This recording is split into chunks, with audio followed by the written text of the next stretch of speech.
After a heartfelt confession, a beautiful new chapter begins. Rintaro and Kaoruko step into their relationship, facing sweet, awkward, and unforgettable moments together. Welcome to the Fragrant Flower Blooms with Dignity, Manga, Chapter 41. Let's get started.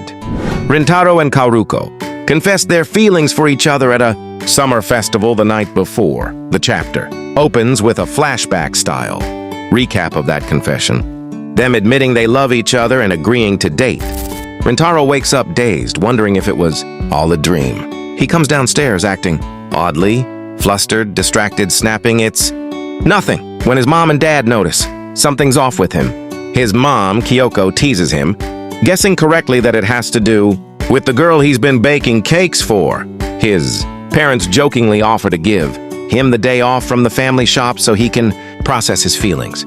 Rintaro texts Kaoruko a simple morning, and it turns into a phone call. They're both awkward and giddy. He's relieved just hearing her voice, and she's cheerfully rambling. They try to figure out when they can see each other, now that they're officially a couple, comparing busy schedules, her part-time job and homework, his family shop. Eventually, they land on meetings after school in a couple of days. The chapter closes with Rintaro heading out to meet her, nervous and excited.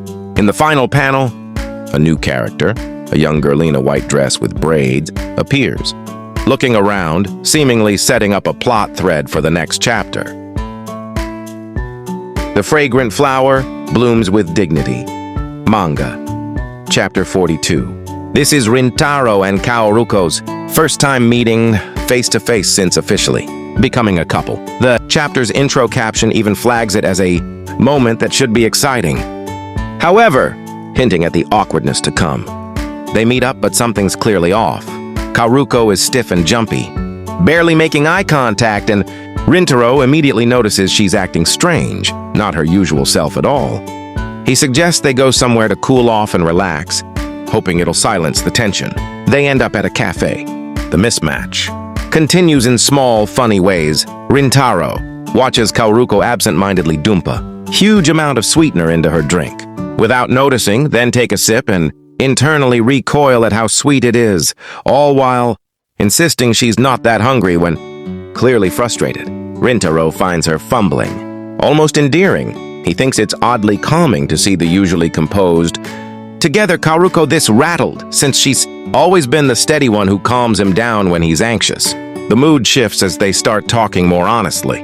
Kaoruko admits she's been nervous around him constantly, since they started officially dating, even during the festival and their phone calls. She'd been putting on a braver face than she felt. She says just hearing his voice or being with him is something she once only dreamed about, and now it's real, which is overwhelming in a good way. She works up the courage to admit this, taking everything I have, even making eye contact difficult. Then comes the emotional core of the chapter.